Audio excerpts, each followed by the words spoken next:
Good morning students. पिछले class में हम लोग कंडक्टर स्टार्ट किए थे। आपको बताए थे कि वैसा कोई भी सब्सटेंस जिसके थ्रू करंट पास हो सके वो कंडक्टर है। कंडक्टर के बारे में बताया गया था कि ये दो प्रकार का है, एक है मेटेलिक कंडक्टर और एक है इलेक्ट्रोलाइटिक कंडक्टर। फिजिक्स में हम लोग वायर में करंट पास करवाते हैं या किसी मेटल के रॉड में करंट पास करवाते हैं, वहां हम लोग मेटेलिक कंडक्टर पढ़ते हैं। केमिस्ट्री में हम लोग इलेक्ट्रोलाइट में करंट पास करवाएंगे, ZnSO4, CuSO4, AgNO3, इन सबों में करंट पास करवाएंगे। तो यहाँ हम लोग पढ़ेंगे इलेक्ट्रोलाइटिक कंडक्टर।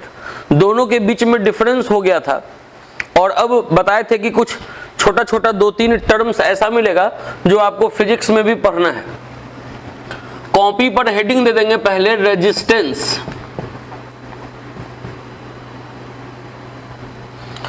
कॉपी पर हेडिंग दे देंगे रेजिस्टेंस,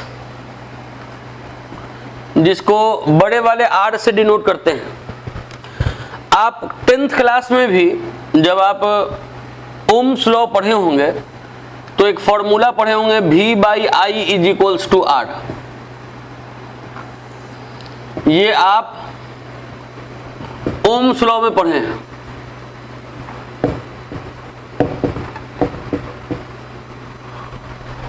ओम्स लॉ को वेरीफाई भी किया जाता है इसी तरीके से कि एक एक्सिस पे पोटेंशियल डिफरेंस रखते हैं, एक एक्सिस पे करंट रखते हैं।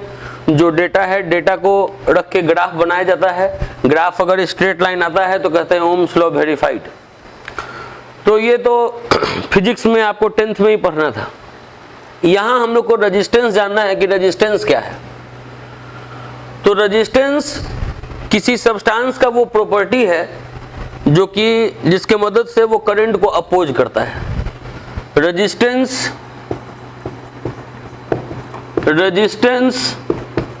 Opposes flow of current. Resistance current के फ्लो को अपोज करता है। जैसे मैकेनिक्स में फ्रिक्शन होता है कि अगर फ्रिक्शन ज्यादा होगा तो आपके मोशन को वो अपोज करेगा। फ्रिक्शन फिजिकल बॉडी के मोशन को अपोज करता है। ठीक उसी प्रकार से रेजिस्टेंस जो है वो करंट के फ्लो को अपोज करता है। कहीं पे अगर रेजिस्टेंस ज्यादा हुआ तो करंट वहां कम होगा, कम फ्लो होगा।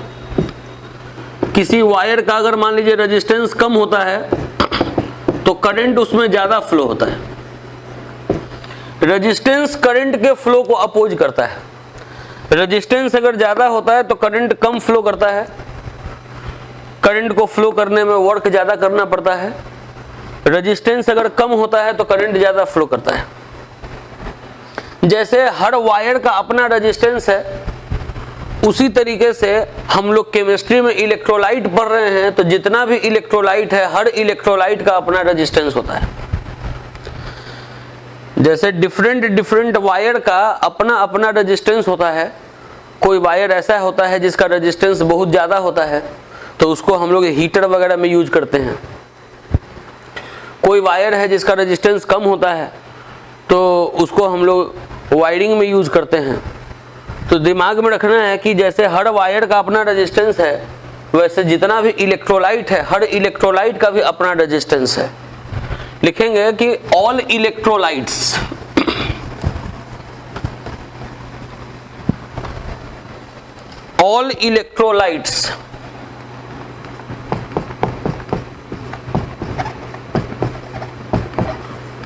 have its resistance। Her electrolyte का अपना रेजिस्टेंस होता है। जो भी इलेक्ट्रोलाइट आप सुने हैं, सारे इलेक्ट्रोलाइट का अपना रेजिस्टेंस होगा। अगर आपको किसी इलेक्ट्रोलाइट का रेजिस्टेंस कैलकुलेट करना है कि कोई इलेक्ट्रोलाइट का रेजिस्टेंस कितना है, तो उसको आप व्हीट स्टोन ब्रिज के मदद से कैलकुलेट कर सकते हैं। लिख रहे हैं कि resistance of an electrolyte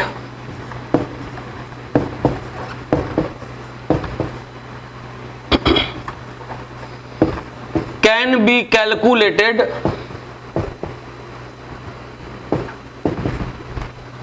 by Wheatstone bridge. बोले किसी इलेक्ट्रोलाइट का अगर रेजिस्टेंस कैलकुलेट करना है तो हम लोग व्हीटस्टोन ब्रिज के मदद से कैलकुलेट करते हैं।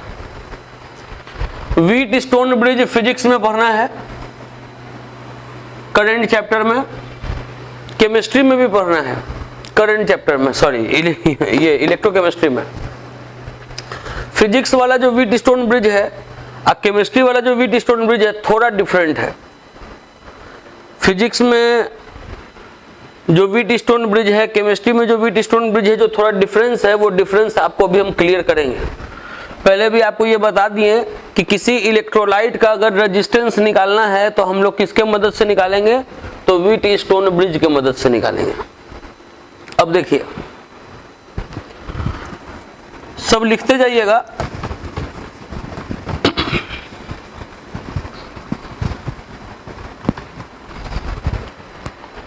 व्हीटस्टोन ब्रिज में क्या डिफरेंस है, फिजिक्स में केमिस्ट्री में क्लियर करेंगे।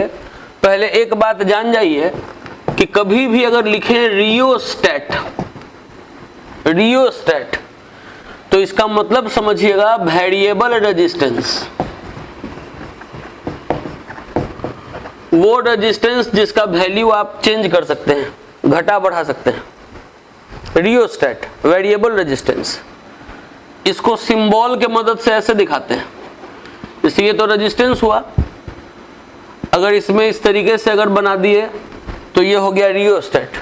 ये स्लाइडिंग कंडक्ट है जिसको आप इधर उधर स्लाइड कर सकते हैं। आप पढ़े होंगे कि रेजिस्टेंस जो है वो डायरेक्टली डिपेंड करता है लेंथ ऑफ कंडक्टर पे। अगर मान लीजिए कि एक पॉइंट यहां कनेक्ट किए हैं, एक पॉइंट यहां कनेक्ट किए हैं, तो इतना ही लेंथ है। अगर इसको स्लाइड कर दिए आगे तो लेंथ बढ़ जाएगा, तो रेजिस्टेंस का वैल्यू भी बढ़ जाएगा। तो ये इसको स्लाइड करके आगे पीछे रेजिस्टेंस का वैल्यू को घटाया बढ़ाया जा सकता है।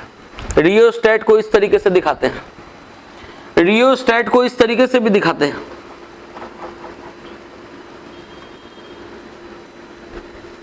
इस तरीके से भी दिखाते हैं, ये भी सिंबल है। एक इंड इधर कनेक्ट करना है, एक इंड इधर कनेक्ट करना है, और ये स्लाइड हो सकता है। तो रियोस्टेट कभी भी बोले तो समझना है वेरिएबल रेजिस्टेंस, वो रेजिस्टेंस जिसका वैल्यू घटाया बढ़ाया जा सकता है। इस स्लाइडर को खिसका कर, स्लाइडर खिसकाइएगा तो आपको रेजिस्टेंस का वैल्यू घटेगा बढ़ेगा, कितना होगा वो उसमें इंडिकेट किया रहता है कि यहां पर लाएं तो रेजिस्टेंस का वैल्यू कितना है, वो रीडिंग दिया रहता है वहां पे।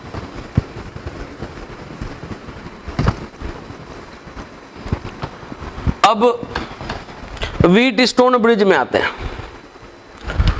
व्हीटस्टोन ब्रिज फिजिक्स में ऐसा पढ़ते हैं कि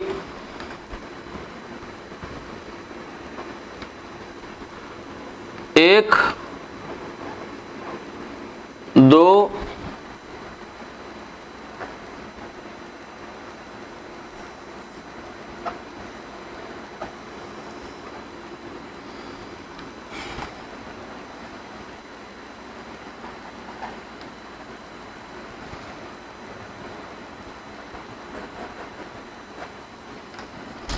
फिजिक्स में हम लोग पढ़ते हैं कि व्हीटस्टोन ब्रिज में 4 रेजिस्टेंस का कॉम्बिनेशन होता है। 1, 2, 3, 4।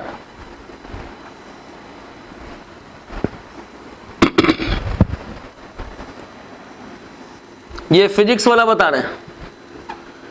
केमिस्ट्री में फिजिक्स में डिफरेंस है व्हीटस्टोन ब्रिज में,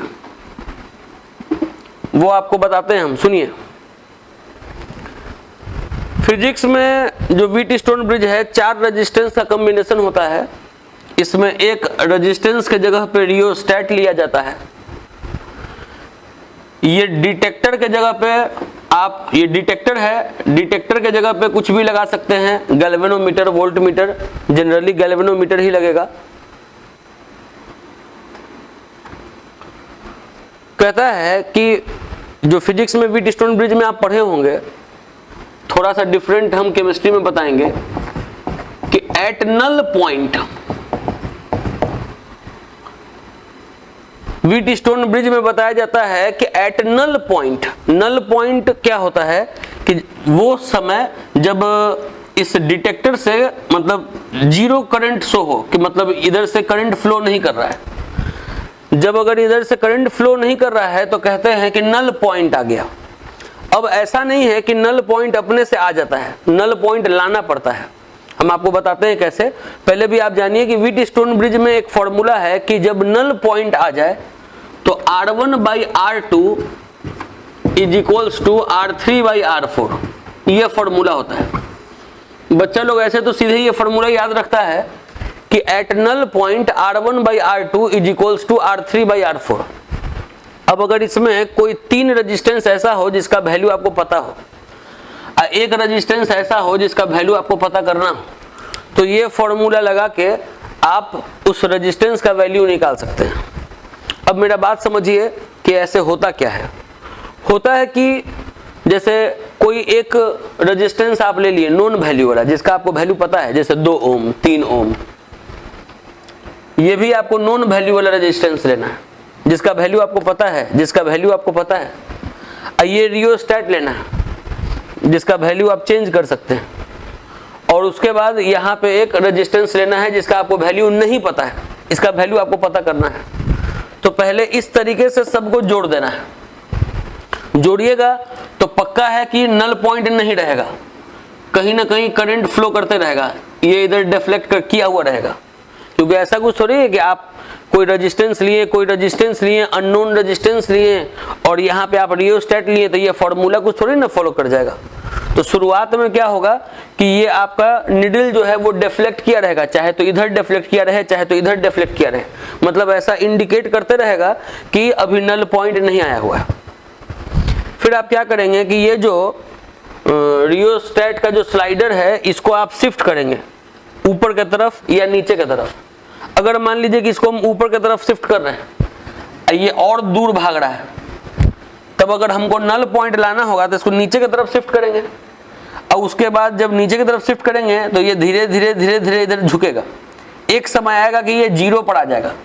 जैसे ही 0 पे आ गया तो समझ जाएंगे कि नल पॉइंट आ गया, तो इसको फिर स्लाइड करना छोड़ देंगे। अब देख लेंगे कि इसका कितना वैल्यू है।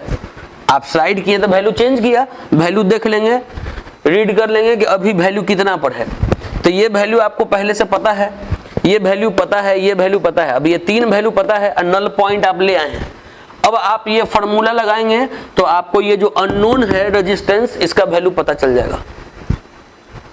दिमाग में रखेंगे कि व्हीटस्टोन ब्रिज में 4 रेजिस्टेंस का अपना कॉम्बिनेशन होता है। एक अननोन वैल्यू वाला रेजिस्टेंस होता है और 3 नोन वैल्यू वाला रेजिस्टेंस होता है, जिसमें कि एक रियोस्टैट होता है। रियोस्टैट को स्लाइड करके नल पॉइंट लाया जाता है, और जब नल पॉइंट आ जाता है तो ये फॉर्मूला लगाते हैं R1/R2 is equals to R3/R4। 3 का वैल्यू पता है तो एक का वैल्यू पता चल जाएगा। नल पॉइंट कैसे लाएं, तो ये स्लाइडर को शिफ्ट करके लाएं। इसको अगर आप शिफ्ट करिएगा तो इसका जो निडल है वो भागेगा। देखना है कि 0 की तरफ किधर शिफ्ट हो रहा है, इधर शिफ्ट करने पे या इधर शिफ्ट करने पे।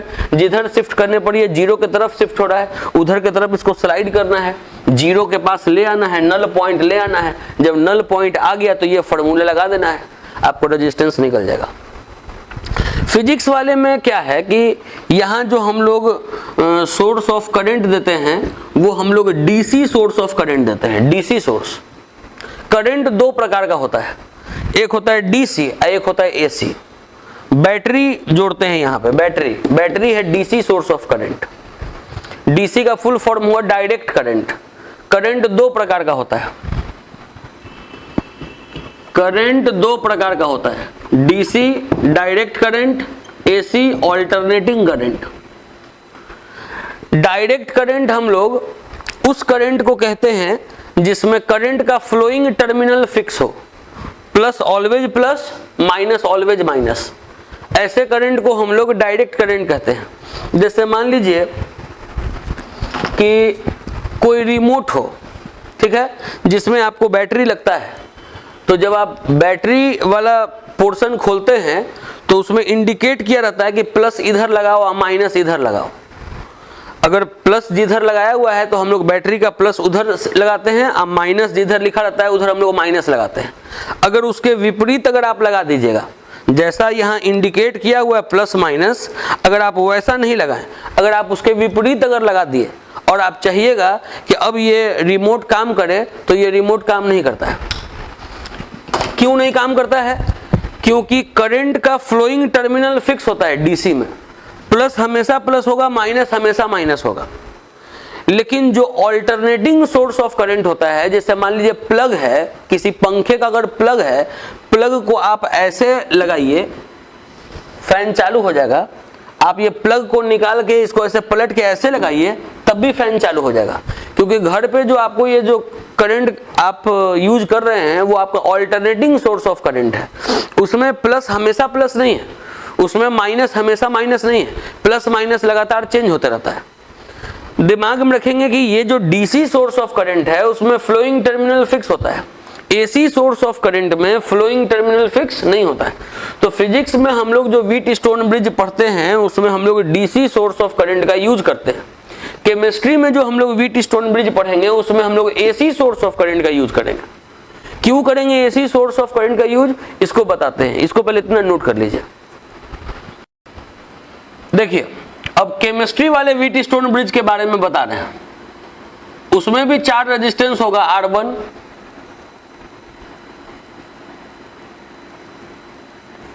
रियोस्टैट लगा दिए R2,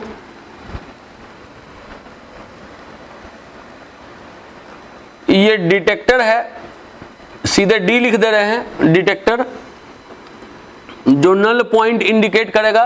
नल पॉइंट का मतलब आपको बता दिए हैं। हम लोगों को किसी इलेक्ट्रोलाइट का रेजिस्टेंस पता करना है।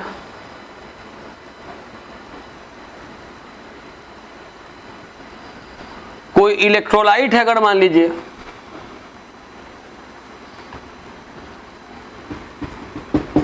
कोई इलेक्ट्रोलाइट है, अगर उसका रेजिस्टेंस पता करना है, ये R3 हो गया, तो इसमें मेटल का रॉड लगेगा,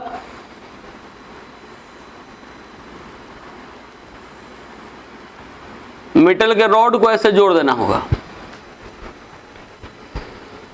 यहां जो सोर्स ऑफ करंट है वो हम लोग DC source of current use नहीं कर सकते हैं, यहां हम लोग को AC source of current use करना है। एसी करंट का सिंबल ऐसे ही है, एसी सोर्स को इस तरीके से दिखाया जाता है। अब देखिए, दिमाग में ये रखना है कि अगर यहां डीसी होता तो क्या होता। अगर ये डीसी होता, यहां पे अगर आप डीसी सोर्स ऑफ करंट लिए होते,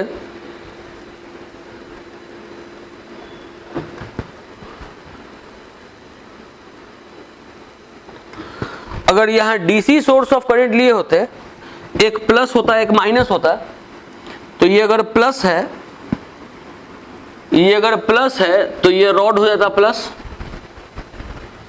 ये अगर माइनस है तो ये रॉड हो जाता माइनस। जब एक रॉड हमेशा के लिए प्लस हो जाता, एक रॉड हमेशा के लिए माइनस हो जाता, तो इलेक्ट्रोलाइट में इलेक्ट्रोलाइसिस चालू हो जाता। इलेक्ट्रोलाइसिस आप पढ़े हैं, एक रॉड को प्लस माइनस बनाते हैं और उसके बाद इसमें इलेक्ट्रोलाइसिस चालू हो जाता है। इलेक्ट्रोलाइसिस चालू हो जाएगा तो एक जगह मैटर डिपॉजिट करने लगेगा। मैटर डिपॉजिट करने लगेगा तो फिर इस इलेक्ट्रोलाइट का जो रेजिस्टेंस है वो एग्जैक्ट नहीं पता चलेगा। अगर आप चाहते हैं कि इस इलेक्ट्रोलाइट का जो रेजिस्टेंस है वो एग्जैक्ट वैल्यू आपको पता चले, तो आपको ये इलेक्ट्रोलाइसिस होने से रोकना है। तो आपको ये सोर्स नहीं यूज करना है, डीसी सोर्स नहीं यूज करना है, आपको यूज करना है एसी सोर्स ऑफ करंट, जिसमें फ्लोइंग टर्मिनल फिक्स नहीं है। ऐसा करंट आपको, ऐसा करंट यूज करेंगे तो आपको एग्जैक्ट वैल्यू इसका रेजिस्टेंस का पता चलेगा। तो ये एक क्वेश्चन भी है इंपॉर्टेंट कि why AC source of current is used in Wheatstone bridge for predicting resistance of an electrolyte. तो आपको वो इसका आंसर लिखना होता है कि to prevent electrolysis, to prevent electrolysis of electrolyte we use AC source of current. तो खैर अब ये दिमाग में रखिए कि जैसा फिजिक्स वाला था वैसा ही यहाँ 4 रेजिस्टेंस है। यहाँ ये रेजिस्टेंस की जगह पे इलेक्ट्रोलाइट लिए हैं क्योंकि हर इलेक्ट्रोलाइट का अपना रेजिस्टेंस होता है, हमको इसका वैल्यू पता करना है। ये सब नोन वैल्यू है, वैसे ही इसको शिफ्ट करके नल पॉइंट लाएंगे और जब नल पॉइंट आ जाएगा तब R1/R2 is equals to R3/R4 ये फॉर्मूला लगाएंगे। जब नल पॉइंट आ जाएगा तब ये फॉर्मूला लगाएंगे और ये वैल्यू हम लोग निकाल लेंगे। इस तरीके से हम लोग रेजिस्टेंस निकालते हैं। रेजिस्टेंस का यूनिट आपको पता है, रेजिस्टेंस का यूनिट होता है ओम, जिसको हम लोग इस तरीके से भी लिखते हैं। तो इसको भी नोट कर लीजिए आप पहले, ये केमिस्ट्री वाला हो गया। चलिए एक अब पुराना बात लिखेंगे, फैक्टर्स अफेक्टिंग रेजिस्टेंस।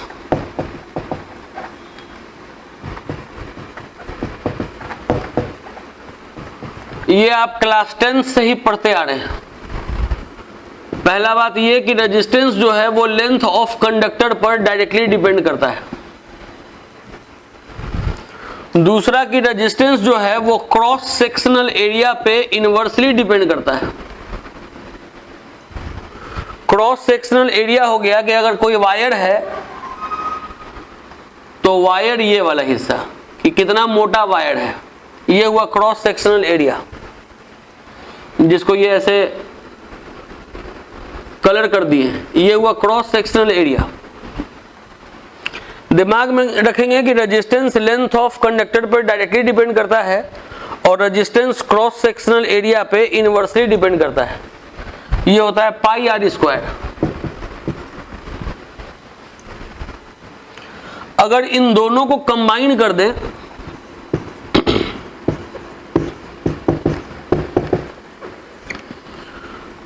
तो दो रेजिस्टेंस के बदले एक रेजिस्टेंस, दो प्रोपोर्शनल के जगह पे एक प्रोपोर्शनल, सामने में L है और नीचे में A है, ये हुआ।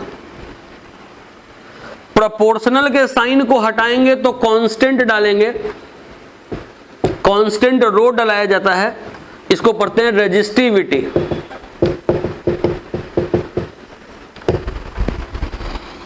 तो अगर ये रो का फॉर्मूला अगर लिखेंगे तो होगा R into A by L। ये रेजिस्टिविटी का फॉर्मूला होगा R into A by L। अगर इसके यूनिट का बात करें तो रेजिस्टेंस के जगह पे लिखेंगे ओम, एरिया के जगह पे लिखेंगे सेंटीमीटर स्क्वायर, लेंथ के जगह पे लिखेंगे सेंटीमीटर। 1 सेंटीमीटर से 1 सेंटीमीटर खत्म हो गया तो होगा ओम सेंटीमीटर, ये यूनिट हुआ। अगर इसका एसआई यूनिट अगर बोले तो एसआई यूनिट में एरिया को मीटर स्क्वायर लिया जाता है और लेंथ को मीटर लिया जाता है, तो ये ओम मीटर होगा। और ऐसे यूनिट ओम सेंटीमीटर भी बोल सकते हैं। तो ये रेजिस्टिविटी हुआ। बताएं कि फैक्टर्स अफेक्टिंग रेजिस्टेंस में ये बताया जाता है कि रेजिस्टेंस लेंथ ऑफ कंडक्टर पर डायरेक्टली डिपेंड करता है, क्रॉस सेक्शनल एरिया पे इनवर्सली डिपेंड करता है। अगर ये दोनों को कंबाइन कर दें तो ये रिलेशन आया, प्रोपोर्शनल के साइन को हटाएं तो ये कांस्टेंट आया, जो कांस्टेंट रेजिस्टिविटी है। रेजिस्टिविटी का फॉर्मूला हो गया R into A by L और यूनिट बता दिया। इसके बाद जो अगला छोटा सा टर्म है जो आपको पहले से पढ़ा हुआ है वो है कंडक्टेंस। अभी सब टर्म फिजिक्स वाला ही मिल रहा है, केमिस्ट्री वाला मिलेगा जो कि फिजिक्स में नहीं पढ़ना है, लेकिन पहले ये सब टर्म भी आपको जानना होगा। इन सब से भी न्यूमेरिकल मिलेगा आपको। लिखेंगे कंडक्टेंस।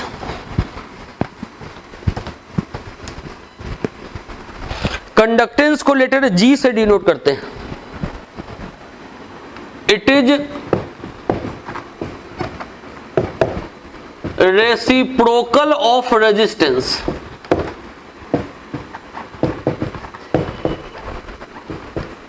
कंडक्टेंस क्या है? तो reciprocal of resistance G is equals to 1/R। Conductance reciprocal है रेजिस्टेंस का। रेजिस्टेंस ज्यादा होता था तो करंट कम होता था, तो अगर ये रेजिस्टेंस का उल्टा है, इसका मतलब है कि कंडक्टेंस अगर ज्यादा होगा तो करंट भी ज्यादा फ्लो करेगा, कंडक्टेंस अगर कम होगा तो करंट भी कम फ्लो करेगा, क्योंकि ये रेजिस्टेंस का उल्टा है। तो इसको इस तरीके से भी डिफाइन किया जाता है, conductance is the ease by which current flows। Conductance वो आसानी है जिससे कि करंट फ्लो करता है। मतलब सिंपल सा बात है कि कंडक्टेंस का वैल्यू ज्यादा है तो करंट ज्यादा फ्लो करेगा, ज्यादा आसानी से फ्लो करेगा। तो ये वो ईज है जिसके कारण करंट फ्लो करता है। It is the ease by which current flows. मतलब दो वायर का अगर कंडक्टेंस का वैल्यू दिया हुआ है तो जिस वायर का कंडक्टेंस का वैल्यू ज्यादा होगा उसमें करंट ज्यादा आसानी से फ्लो करेगा इन कंपेयर टू दैट जिसमें कि कंडक्टेंस का वैल्यू कम है। तो कंडक्टेंस के वैल्यू को कंपेयर करके आप ये बता सकते हैं कि किस वायर में करंट ज्यादा आसानी से फ्लो करेगा और किस वायर में करंट को फ्लो करने में ज्यादा वर्क करना पड़ेगा। अब है कंडक्टेंस के बाद, डेफिनेशन के बाद इसका यूनिट। Unit of conductance.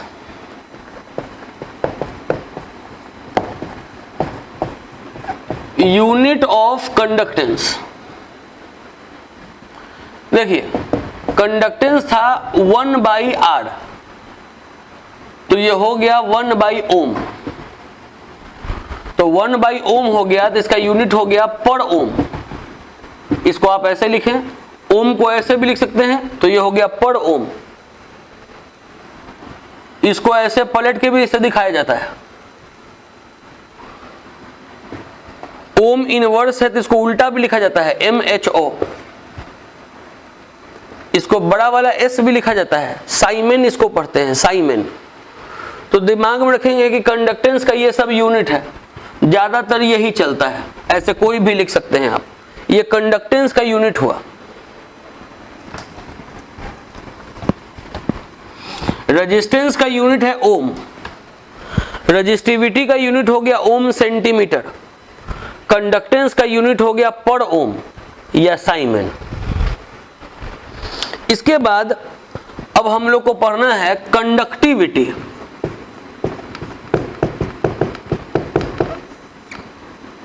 अब हम लोग को पढ़ना है कंडक्टिविटी। इसको इस तरीके से कर्सिव में के लिखेंगे, इसको पढ़ते हैं कप्पा। जी ध्यान से, कटप्पा नहीं लिखा हुआ है, कप्पा लिखा हुआ है। कंडक्टिविटी का ये जो सिंबल है वो है कप्पा। कंडक्टिविटी में आपको दो डेफिनेशन जानना है। पहला डेफिनेशन आपको केवल फॉर्मूला का आइडिया देगा, और दूसरे डेफिनेशन से आप समझ पाइएगा कि कंडक्टिविटी होता क्या है। तो पहला डेफिनेशन लिखेंगे, it is reciprocal of resistivity. Conductivity क्या है? तो it is reciprocal of resistivity. Conductivity हो गया रेसिप्रोकल ऑफ रेजिस्टिविटी। रेजिस्टिविटी का आप फॉर्मूला लिखे हैं,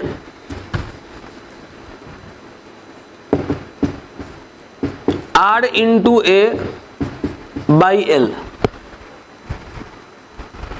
बात फिर से सुनिए, it is reciprocal of resistivity. ये हो गया, it is reciprocal of resistivity. आप यहीं पे अगर इसका यूनिट देख लीजिए तो 1 बाई रजिस्टिविटी का यूनिट होता है ओम सेंटीमीटर, तो ये हो गया 1 बाई ओम मतलब पर ओम साइमन, और सेंटीमीटर ऊपर गया पर सेंटीमीटर, साइमन पर सेंटीमीटर, ये इसका यूनिट हो गया कंडक्टिविटी का। अब ये फॉर्मूला को आगे बढ़ा रहे हैं, रो को लिख सकते हैं R into A by L, rho बराबर अभी पढ़े हैं R into A by L, तो ये हो गया कंडक्टिविटी को और आगे बढ़ाए। अब देखिए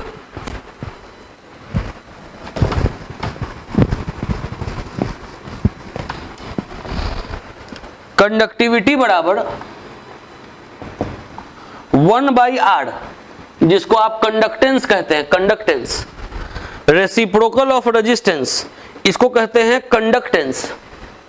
ये जो L बाई ए है, L बाई ए, इसको G के ऊपर एस्ट्रिक मार्क बनाकर डिनोट करेंगे, इसको पढ़ते हैं सेल कांस्टेंट, सेल कांस्टेंट। इस पर हम चर्चा करेंगे कुछ देर में।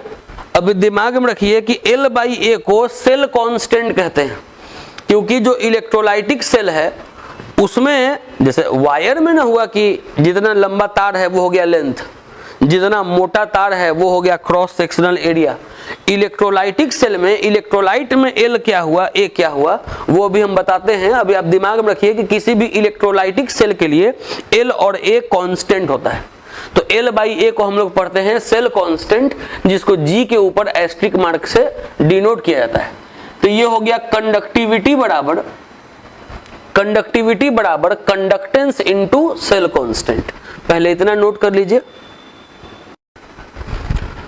अब ये जो कंडक्टिविटी का हम लोग एक डेफिनेशन पढ़े हैं कि it is reciprocal of resistivity, बताए थे कि इस डेफिनेशन से केवल आपको फॉर्मूले का आइडिया मिलेगा। अब लिखेंगे इसका सेकंड डेफिनेशन। इसमें लिखेंगे it is defined as, it is defined as conductance of 1 centimeter cube of conductor. It is defined as conductance of 1 centimeter cube of conductor. आप ये दिमाग में रखिएगा कि ये जो 1 सेंटीमीटर क्यूब है, सेंटीमीटर क्यूब का मतलब मिलीलीटर भी होता है। सेंटीमीटर क्यूब और मिलीलीटर एक ही चीज है। अब आप समझिए कि अगर इलेक्ट्रोलाइट लिए 1 ml, वॉल्यूम फिक्स है 1 मिलीलीटर, इलेक्ट्रोलाइट फिक्स है 1 मिलीलीटर, और आप इसको व्हीट स्टोन ब्रिज से जोड़ दें और इसका रेजिस्टेंस पता कर लें। बात समझ जाइए कि इस डेफिनेशन में बहुत शानदार बात है, दिमाग में रखिए, क्योंकि अगला जो डेफिनेशन आएगा वो सब डेफिनेशन इससे रिलेटेड है। इसको तो हमको आज बताने का मन नहीं कर रहा था क्योंकि फिर वीडियो बहुत लंबा हो जाता, मन था कि इसको अगले ही लेक्चर में बताएं, लेकिन अभी थोड़ा सा हम अगर इसको डेफिनेशन को बता दे रहे हैं तो आप इसको माइंड में रखेंगे अगले लेक्चर तक। देखिए इस डेफिनेशन में वॉल्यूम फिक्स है, वॉल्यूम इज फिक्स्ड, कितना 1 ml कंडक्टर है, लेकिन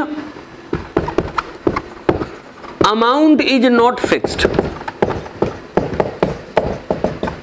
अब कोई बोले अरे वॉल्यूम फिक्स है 1 मिलीलीटर तो अमाउंट फिक्स नहीं है, इसका मतलब क्या हुआ? हम बोले जैसे देखिए, अगर किसी को हम बोले कि तुम 100 ml शरबत बना के लाओ मेरे लिए, एक और बच्चे को बोले कि तुम भी 100 ml शरबत बना के लाओ मेरे लिए। अब दोनों बच्चा 100 ml शरबत बना के लाया। एक बच्चा 100 ml शरबत बनाया तो उसमें हो सकता है कि 1 चुटकी चीनी डाल दिया और 100 ml शरबत हमको पिला दिया। वॉल्यूम हम पिए 100 ml, 1 चुटकी चीनी था। और एक जो और लड़का लाया 100 ml शरबत, उसमें 4 चम्मच चीनी घोल के ले आया, वो भी पिए 100 ml, ये भी पिए 100 ml। तो क्या दोनों में चीनी का अमाउंट एक जैसा गया मेरे शरीर के अंदर? नहीं। तो वॉल्यूम तो सेम पिए लेकिन अमाउंट सेम नहीं पिए, चीनी का कंटेंट दोनों में सेम नहीं था। तो जैसे आप इलेक्ट्रोलाइट ले रहे हैं ZnSO4 CuSO4, तो उसका आप कंसंट्रेशन कैसा ले रहे हैं, 1 मोल पर लीटर वाला के 2 मोल पर लीटर वाला के 3 मोल पर लीटर वाला के 10 मोल पर लीटर वाला के 0.1 मोल पर लीटर वाला कि 0.006 मोल पर लीटर वाला, ये तो यहाँ पर इंडिकेट नहीं किया गया। यहाँ पर तो इंडिकेट किया गया है कि वॉल्यूम के बारे में केवल, कि वॉल्यूम फिक्स है 1 ml। अब ये कितना गाढ़ा है इससे इसको कोई मतलब नहीं है। तो अगर 1 ml इलेक्ट्रोलाइट है, उसका आप रेजिस्टेंस पता कर लें पहले व्हीट स्टोन ब्रिज से, और उसके बाद फिर आप उसका कंडक्टेंस पता कर लें। कंडक्टेंस कैसे पता करेंगे, तो 1/R, ऐसे आप कंडक्टेंस पता कर लें। तो ये जो कंडक्टेंस का वैल्यू होगा इसी को बोल देंगे कंडक्टिविटी। समझ में आ रहा है मेरा बात, दिमाग में आ रहा होगा, हाँ आ रहा है। अब एक बात सोचिए कि किसी किसी के दिमाग में ये होगा कि सर शैम्पू अगर हम लोग खरीदते हैं, शैम्पू का पाउच, उस पर लिखा रहता है कि 3 ml या 5 ml, तो 5 ml कितना छोटा सा क्वांटिटी होता है कि हथेली पे ही आ जाए। आप तो यहाँ पर 1 ml लिए हैं और उसमें 2 रॉड को अच्छे से डुबा दिए हैं। अगर हम 1 ml लेंगे इलेक्ट्रोलाइट, तो कोई एक रॉड का केवल बेस ही उसके कंडक्ट में आएगा, दूसरा रॉड तो दूर ही रहेगा। तो आप इसको अच्छे से डुबा दिए हैं, ऐसा फिगर में बना दिए हैं। बात सुनिए, डेफिनेशन जो डिफाइन किया गया है वो 1 ml को लेकर डिफाइन किया गया है, इसलिए हम ऐसे बना दिए। आपको अगर प्रैक्टिकली अगर मान लीजिए कि निकालना हो कंडक्टिविटी किसी इलेक्ट्रोलाइट का, कोई इलेक्ट्रोलाइट है, तो आपको जितना लेना है वॉल्यूम आप उतना ले लीजिए। जैसे आपको लेना है 250 ml, मान लीजिए कि हम 250 ml ले लिए, 250 ml में हम अच्छे से डुबा दिए, कंडक्टेंस निकाल दिए। तो अगर 250 ml का कंडक्टेंस आप निकाले, अब मान लीजिए कि आ गया A, इतना अमाउंट आया, 250 ml का कंडक्टेंस मान लीजिए इतना आया, तो 1 ml का कंडक्टेंस यूनिटरी मेथड से निकाल दीजिए ऐसे। अब ये जो वैल्यू होगा उसको बोल देंगे कंडक्टिविटी, क्योंकि कंडक्टिविटी डिफाइन किया गया है फिक्स वॉल्यूम को लेके, और वो वॉल्यूम कितना है तो 1 ml। अमाउंट फिक्स नहीं है, अमाउंट अगले डेफिनेशन में पढ़ेंगे हम लोग, मोलर कंडक्टिविटी में, जो अगले क्लास में पढ़ेंगे। आज हम लोग ये जो कंडक्टिविटी पढ़ रहे थे उसका हम लोग सेकंड डेफिनेशन पढ़ लिए। ये सेकंड डेफिनेशन दिमाग में रखिएगा, इसको अगले क्लास में यूज करेंगे कि कंडक्टिविटी कोई पूछे क्या है, तो it is defined as conductance of 1 centimetre cube of conductor. अगर कोई इलेक्ट्रोलाइट लिए हैं 1 ml, 1 ml अगर इलेक्ट्रोलाइट लिए और उसका अगर कंडक्टेंस निकाल दिया, कंडक्टेंस कैसे निकालेंगे, तो इसको व्हीट स्टोन ब्रिज से जोड़ के पहले इसका रेजिस्टेंस निकालेंगे, और रेजिस्टेंस का रेसिप्रोकल ले लेंगे तो हो जाएगा कंडक्टेंस। जो कंडक्टेंस का वैल्यू आएगा वही कंडक्टिविटी होएगा। कब, अगर ये 1 ml है तब। इलेक्ट्रोलाइट अगर 1 ml है तब जो कंडक्टेंस का वैल्यू आएगा वही कंडक्टिविटी का वैल्यू होगा। तो यहीं तक आज हम लोग अपना लेक्चर सीमित रखेंगे। अगले क्लास में हम लोग अपने लेक्चर को इसके आगे बढ़ाएंगे। ठीक है, एनफ फॉर द डे।